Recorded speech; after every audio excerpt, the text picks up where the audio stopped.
আপনাদের খতিয়ান দেব নেতাদের স্বস্তি এবং অস্বস্তির। আপনারা জানেন মমতা বন্দ্যোপাধ্যায় তিনি ইতিমধ্যেই কলকাতায় ফিরে এসেছেন। দিল্লিতে তার একের পর এক কর্মসূচি বৈঠক সেরে তিনি ফিরেছেন, কিন্তু মমতা বন্দ্যোপাধ্যায়ের সঙ্গে তো অভিষেক বন্দ্যোপাধ্যায়ও দিল্লিতে ছিলেন, তিনি ফিরলেন না।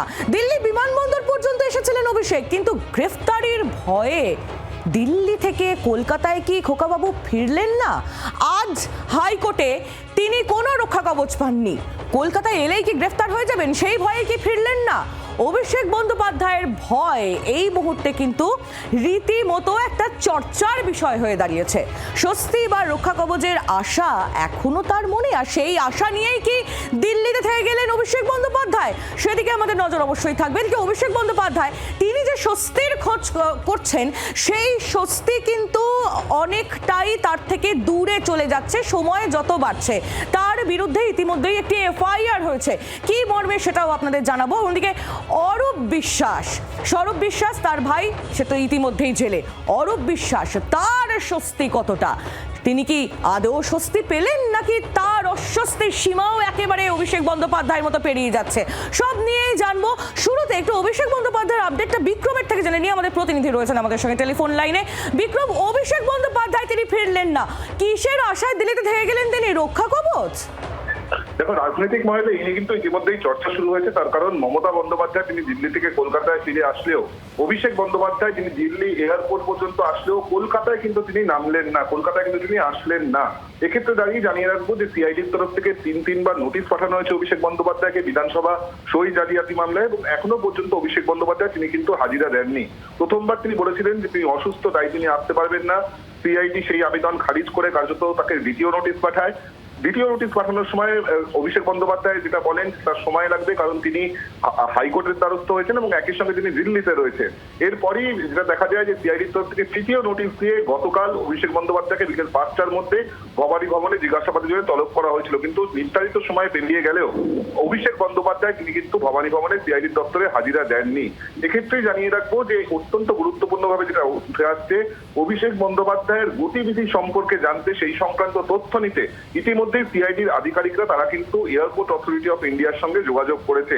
পাশাপাশি আমরা গতকালই দেখেছিলাম যে অভিষেক বন্দ্যোপাধ্যায়ের ক্যাবাকচুটের অফিস, সেখানে তল্লাশি অভিযান চালানো হয়।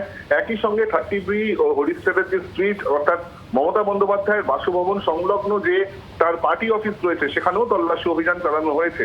এক্ষেত্রে দাঁড়িয়ে অভিষেক বন্দ্যোপাধ্যায় যেহেতু তিনবার নোটিশ দেওয়া সত্ত্বেও তিনি আসেননি, তার বিরুদ্ধে কড়া ব্যবস্থা নিতে পারে সিআইডি তদন্তকারী আধিকারিকরা, এমনটা কিন্তু ইঙ্গিত পাওয়া যাচ্ছে। এবং তার একেবারে ইঙ্গিত তো থেকেই যাচ্ছে বিক্রম, আর সেদিকে আমাদের নজর থাকবে। তুমিও নজর রাখো। ধন্যবাদ তোমায়। বিক্রম দাস আমাদের প্রতিনিধি আমাদের সঙ্গে ছিলেন টেলিফোন লাইনে।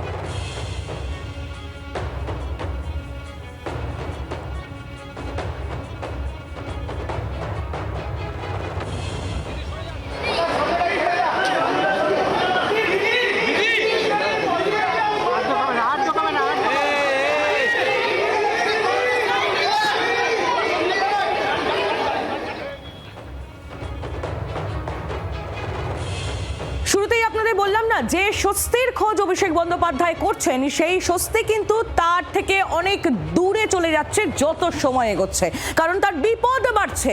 অভিষেক এবং তার সাগরেদদের বিরুদ্ধে ডায়মন্ড হারবার থানায় অভিযোগ দায়ের হয়েছে। 2018 সালে বিজেপি নেতা অভিজিৎ দাস ওরফে ববিকে মারধরের অভিযোগ, আর সেই সময় ডায়মন্ড হারবার পুলিশ এফআইআরও নেয়নি, এমনই অভিযোগ। আর এই যাবতীয় অভিযোগ নিয়ে এই মুহূর্তে এফআইআর দায়ের করেছেন অভিজিৎ দাস। আপডেট নকিবউদ্দিন গাজী আমাদের প্রতিনিধি আমাদের দেবেন। নকিব, কি অভিযোগ করছেন বিজেপির ববি?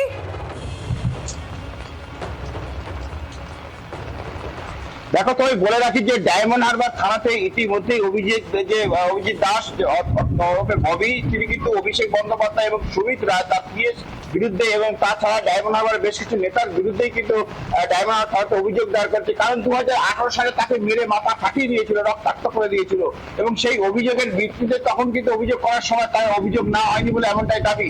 ফলে কিন্তু এই অভিযোগের পরে কিন্তু যে তিনি যে এই তার উপর যে নারকীয় যে অত্যাচার করা হয়েছিল, সেই সময় যে সময় অসুস্থ হয়েছিল, সে সময় তখন থানায় গেছিল, সে সময় তার যে কেসটা করার কথা ছিল সে সময় নেয়নি।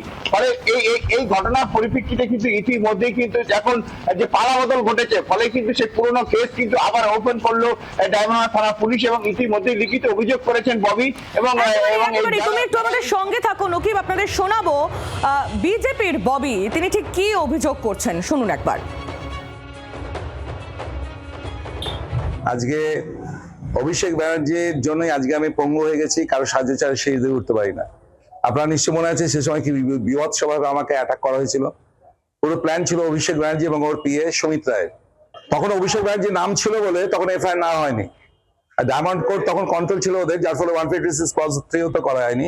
সেই কেসটাকে রিওপেন করা হলো। আজকে আমি কমপ্লেন করে গেলাম যে টোটালটা ইনভেস্টিগেশন করে যারা যারা সেদিন অ্যাটাকের পিছনে ছিল মদতদাতা, যাদের এই ধরনের অ্যাটাক হয়েছিল এবং যারা অ্যাটাক করেছিল উভয় পক্ষের এগেনস্টেই যাতে অ্যাকশন নেওয়া হয়, সেই জন্য আজকে আমি কমপ্লেন জমা দিয়ে যাবো। বাংলার আওয়াজ, বাঙালির আবেগ, জি 24 ঘন্টা।